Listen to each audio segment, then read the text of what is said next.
Welcome to this tutorial video. In this video, we are going to look at real biology exam questions under reproduction. For those of you who are preparing for the exams, this review will be very much helpful. So you are all encouraged to watch it to the end of the video. Now, get a pen and a paper and let's go to the first question. What are the two types of reproduction? Two types are sexual and asexual reproduction. What is the difference between the two types? So in sexual reproduction, two parent organisms are required, and male and female gametes are produced, that is, sperms and eggs are produced. The offspring of sexual reproduction are generally unique. They are non-identical from the parent. And humans, animals, and plants, they use sexual reproduction.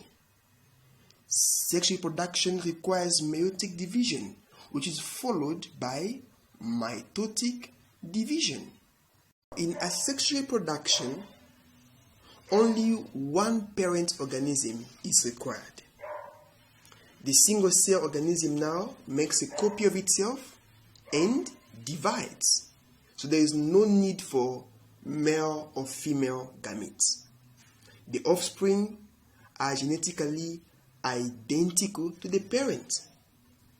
Now, yeast and sponges plus bacteria, they use asexual mode of reproduction. Asexual reproduction requires only mitotic divisions. No meiosis, just mitotic division. And asexual reproduction occurs by budding, fragmentation, and sporulation. What are homologous chromosomes? Homologous chromosomes are a pair of chromosomes with same gene sequence, same loci, same size and shape, same organization, and same centromere location. So the sex chromosome XX is an example of homologous chromosomes. What is the difference between a haploid and diploid cell? So haploid cell contains only one set of chromosomes, and they are represented by N.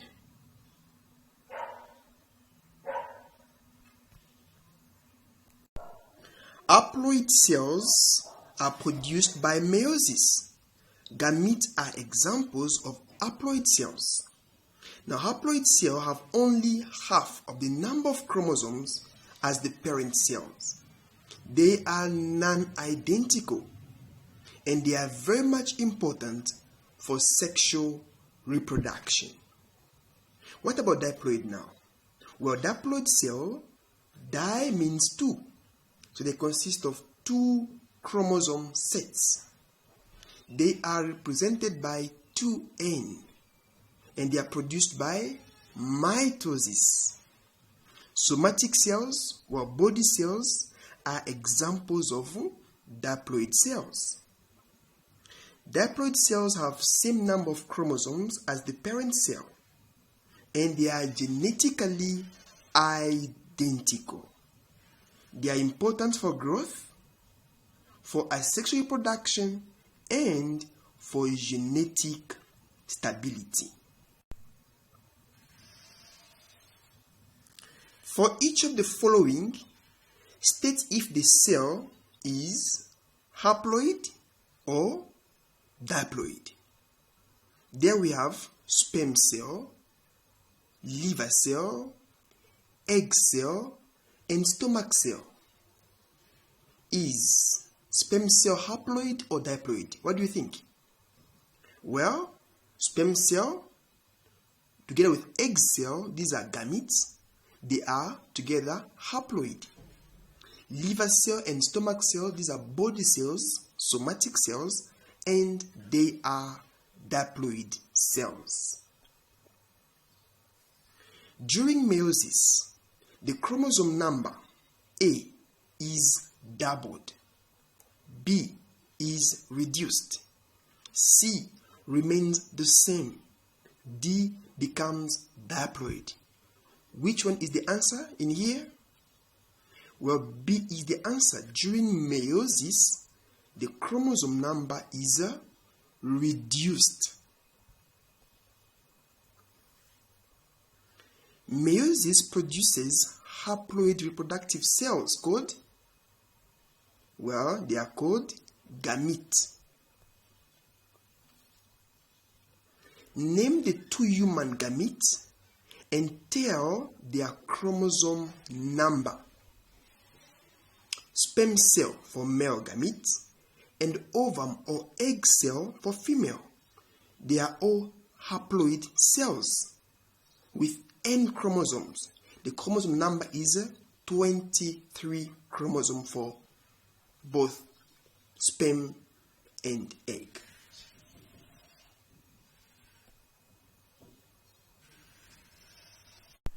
Now, how many times do cells divide during meiosis?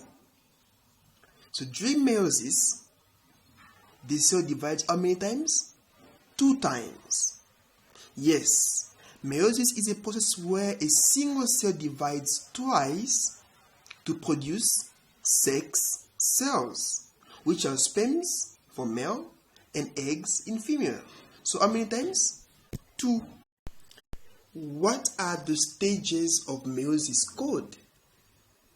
Well, we have prophase 1 and 2, anaphase 1 and 2, metaphase 1 and 2 before anaphase. Then we have telophase 1 and 2 and cytokinesis. So, in prophase 1, what happens is that the chromosomes now condense and the nuclear envelope breaks down, crossing over occurs. Then in metaphase 1, the pairs of homologous chromosomes, they move to the equator of the cell. Then in anaphase 1, the homologous chromosomes, they move to the opposite poles of the cell. Then in telophase 1, the chromosomes now gather at the poles of the cells. Then the division of the cytoplasms occurs. In prophase 2, a new spindle forms around the chromosomes. Metaphase 2, the chromosomes now line up at the equator. Anaphase 2, centromeres divides, then chromatids move to the opposite poles of the cells. Then, telophase 2, a nuclear envelope forms around each set of chromosomes, then cytokinesis occurs. Those are the stages of meiosis. What is a tetrad? Tetrad, 4. A group of 4 synapsed chromatids that become visibly evident in the patchy thin stage of meiotic prophase. Which of the following best describe the term crossing over? A. An exchange of information between 2 homologous chromosomes. B. A molecular interaction between 2 sister chromatids. C. A molecular interaction between 2 non-sister chromatids. D. A separation of 2 sister chromatids. Which of them best describe the crossing over? What do you think? Is it A, B, C, or D? Well, the answer is A, an exchange of information between two homologous chromosomes. Yes, A is the answer. Are you enjoying this video? If so, let us know in the comments. And please don't forget to subscribe to our channel. Next question. What type of information is exchanged during crossing over? Well, during crossing over, genetic material is exchanged. DNA is exchanged during crossing over.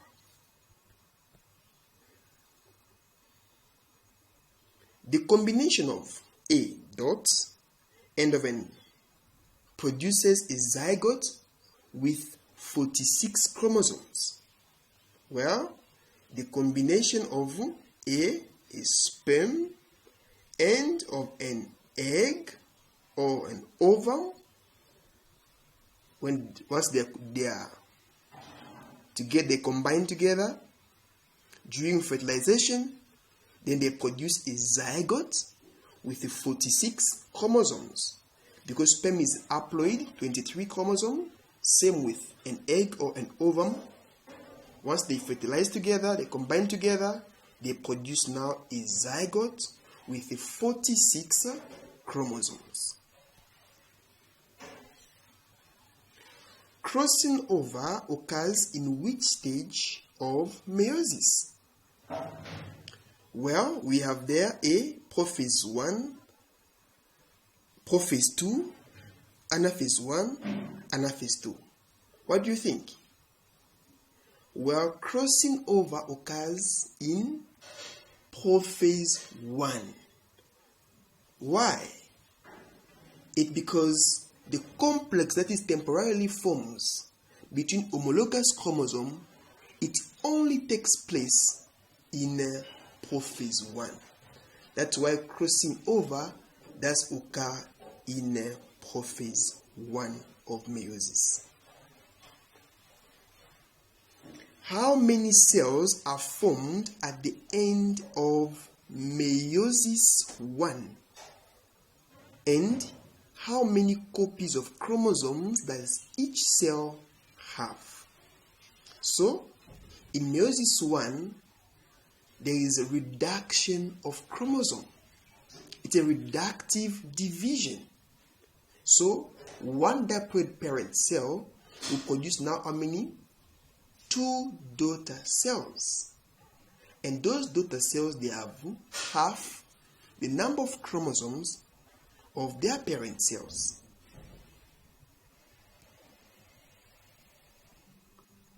Is DNA copied before meiosis 2? Well, the answer is yes. DNA is copied before meiosis 2. Because DNA replication or the copying of DNA takes place where? Takes place before meiosis 1, during interphase or S phase. How many cells form at the end of meiosis 2? And how many chromosomes do they contain? Well, meiosis 2 starts with 2 haploid parent cells and ends with how many cells? 4 haploid daughter cells. Yes, 4 haploid daughter cells maintaining the same number of chromosomes in each cell. So those 4 cells are haploid, just like the 2 parent cells where they come from.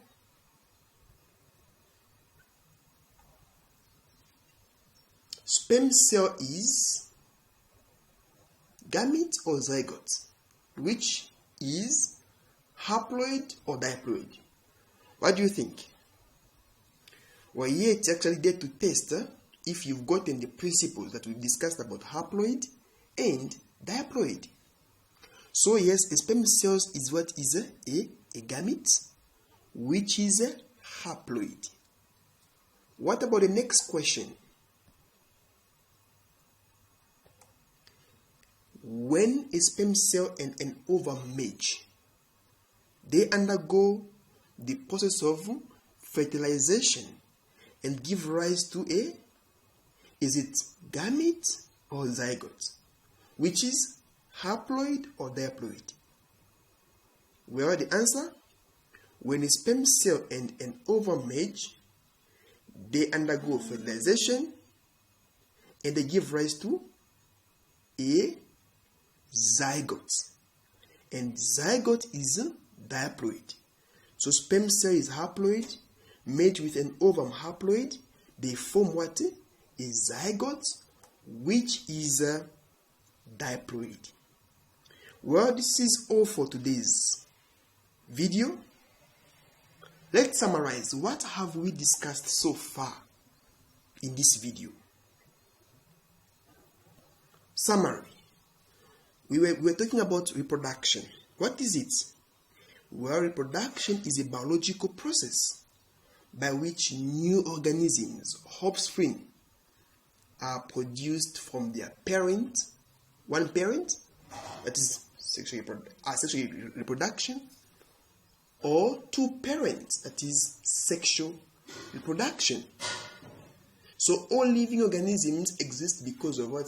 Because of reproduction. And as already mentioned, two forms or two methods of reproduction are there: sexual and asexual reproduction.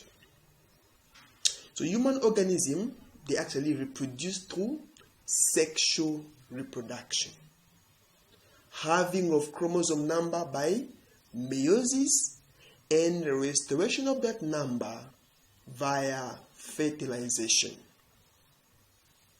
Now, hormones are there to regulate both male and female reproductive ability. What are those hormones? Well, the key regulatory hormones are, we have the gonadotropin releasing hormone, which are produced from the hypothalamus. They are there to regulate the gonadotroph cell function, and they are there to regulate reproduction.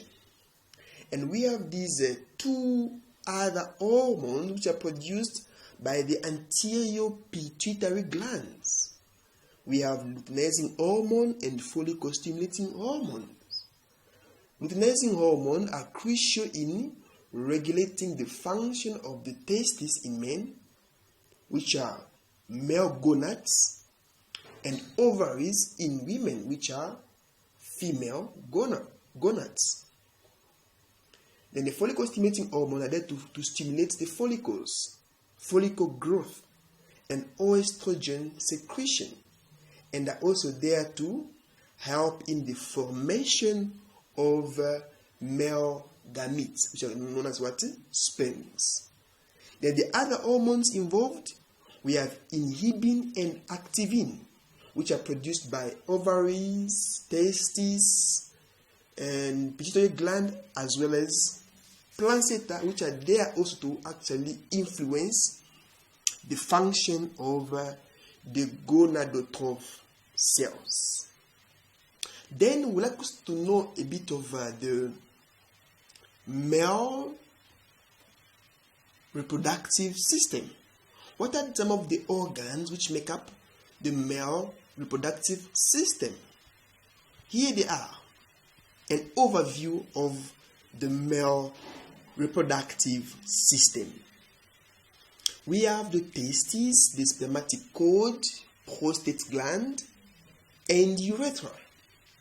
So testis is connected to the rest of the reproductive tract by the vas deferens. And we have urethra, which passes through the pelvic floor and into the erectile tissue of the penile of the penis, yes, before the semen is actually expelled from the penis. Then we have the formation of the sperms is called spermatogenesis, and this one occurs in the seminiferous tubules, which is the functional unit of the testis. So the functional unit of the testis is what? Or are the seminiferous tubules. These tubules drain into the efferent dactylus, into the epididymis, which goes on to form the vas deferens, which connects the testis to the rest of the reproductive tract. Let's go to an overview of now the female reproductive system. Yes, there we are. We have gonads, are called ovaries, which are lined by some germinoepithelial cells where the gametes, egg cells, or ovum are formed. So ovum or ova, they are female gametes. The pathway of the female reproductive tract starts with the vulva, then proceeds to the vagina, the cervix, the uterus, fallopian tubes, and end with what? With the ovaries, which are female gonads that produce gametes. That's an overview of the female reproductive system, and this marks the end of today's tutorial. Thank you so much for watching it to the full. And please don't forget to subscribe, to like, and to comment. See you in the next video.